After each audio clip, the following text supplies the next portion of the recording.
మీ అందరికీ నా హృదయపూర్వక వందనాలు. కలిగిన దేవుని పిల్లారా, మీ హృదయాలు వెలిగించే మాటతో ఎక్కువ మెద్దుకొచ్చున్నాను కనుక మీరు నేను కలిసి ప్రభు మాటలు ధ్యానం చేసుకుందాం.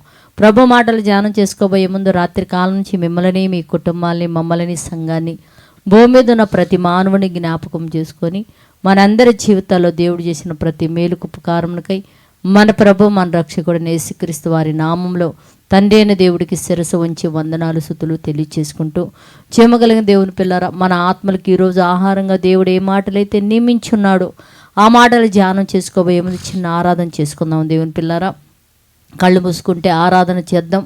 మన జీవితం అంతా ఈ రోజంతా మనం ప్రశాంతంగా ఆరోగ్యముగా ఉండాలంటే చిన్న ఆరాధన చేసుకుందాం. కళ్ళు మూసుకుంటే ఆరాధనా స్తుతి ఆరాధనా ఆరాధనా దైవారాధనా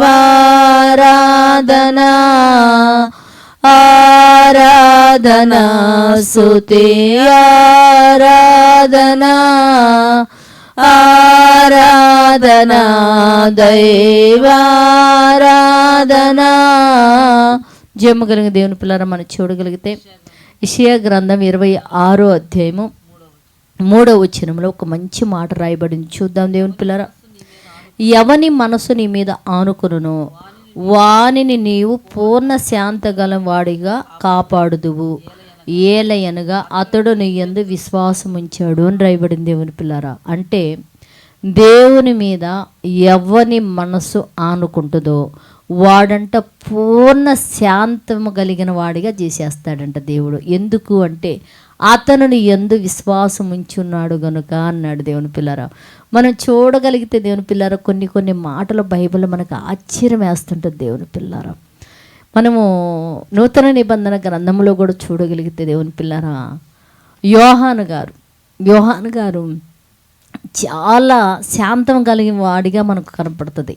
ఈనాటి కాలంలో తల్లిదండ్రులనే యాగలేక అనాథాశ్రములని, వృద్ధాశ్రములని ఇట్లా వదిలిపెట్టేసి రోడ్ల మీద కూడా వదిలిపెట్టేస్తున్నారు. ఎందుకు? ముసలి టైంలో వాళ్ళ సొనుగుడు గొనుగుడు మనం వినలేమని చెప్పేసి. కానీ మహానుభావుడైన యేసుక్రీస్తు కలువరి శిలువలో చనిపోయే ముందు యోహానును చూసి అంటాడు, అమ్మా ఇదిగో నీ కుమారుడు, ఇదిగో నీ తల్లి అని యోహాను గారికి మరియమ్మ గారిని అప్పగించినట్టుగా మనం చూడగలుగుతున్నాం. దేవుని పిల్లరా, ఎందుకంటే యోహాను గారు ప్రియుడుగా యేసుక్రీస్తు రొమ్మునంట ఆనుకొని ఉన్నాడు అని చెప్పేసి ఆయన గురించి చెప్పబడింది బైబిల్లో. దేవుని పిల్లరా, అందుకనే ఇక్కడ ఒక మాట రాయబడింది, యవ్వన మనసు నీ మీద ఆనుకుంటుందో పూర్ణ శాంతం ఆ వ్యక్తికి అన్నాడు. భూమి మీద మనకి మాటికి కోపం వస్తూ చుట్టుపక్కల ఎవరిని చూసినా బూతులు తిడుతూ కోపపడుతూ ఉన్నామంటే నువ్వు దేవుని ఆనుకొని ఉన్నట్టు కాదు, అపవాదిని ఆనుకొని రెచ్చిపోయి మాట్లాడుతున్నావేమో. అపవాది రెచ్చిపోయి మాట్లాడుతూ, ఎందుకంటే వాడి పాతాళానికి వెళ్ళేవాడు కనుక అలా రెచ్చిపోతూ ఉంటాడు. నువ్వు కూడా నేను భయమో భక్తి కలిగిన వాడినే దేవుణ్ణి ఆనుకొని ఉన్నానని భ్రమతో రెచ్చిపోయి ఏమన్నా నీ ఆయువును తగ్గించుకుంటున్నామేమో ఒకసారి ఆలోచించండి. అందుకనే ఎవరి మనసు దేవుని మీద ఆనుకొని ఉంటుందో పూర్ణ శాంతము గలవాడిగా చేస్తాడంట. వాడు దేవుని యందు విశ్వాసం ఉంచున్నాడు కనుక అలా చేయడానికి కారణం అలా చేశాడు దేవుడు అని చెప్తున్నాడు.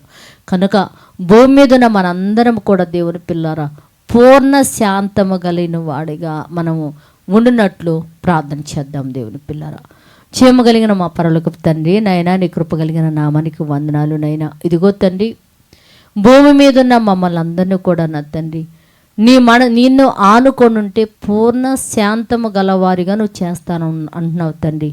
భూమి మీద ఉన్న బిడ్డలందరూ నీ యందు విశ్వాసం ఉంచి నీ మీద ఆనుకుండేటట్టు సహాయం చేయమని అడుగుతూ తండ్రి, కులాలుగా వర్గాలుగా మతాలుగా ఏర్పడినైనా భయంకరంగా కొట్టుకోవటము తిట్టుకోవటము నా తండ్రినైనా మేము దేవుడు నమ్మామని చెప్పుకుంటే అని నా తండ్రినైనా ఈ శాంతమనే గుణం అనేది లేక భూమి మీద నా తండ్రి నీ బిడ్డలు పెచ్చరిల్లిపోయి మాట్లాడుతున్నారయ్యా. అట్టి బిడ్డలందరూ కృపతో జ్ఞాపకం చేసుకొని నైనా ప్రతి ఒక్కళ్ళు కూడా నీ మీద ఆనుకొని పూర్ణ శాంతము గలవారిగా ఉండుని యందు విశ్వాసం ఉంచగలిగే భాగ్యం అనుగ్రహించి సహాయం చేయమని అడుగుతూ తండ్రి, ఎంతమంది అయితే నా తండ్రి కులాల పేరుతో ఒకళ్ళొకళ్ళు కొట్టుకుంటూ చంపుకుంటూ తిట్టుకుంటున్నారు తండ్రి. వాళ్ళని ఒకసారి కృపతో జ్ఞాపకం చేసుకుని మనందరం కూడా పరలోక సంబంధమైన దేవుని పిల్లలమని గమనించి తండ్రి, ప్రేమ కలిగి పూర్ణ శాంతం గలవారుగా ఉండునట్లు కృప చూపి సహాయం చేయమని మా రక్షకుడు నీ కుమారుడైన యేసుక్రీస్తు వారి నామలి ప్రార్థన అడుగుతున్నాం తండ్రి. ఆమెన్. మీ అందరికీ నా హృదయపూర్వక వందనములు, ధన్యవాదాలు.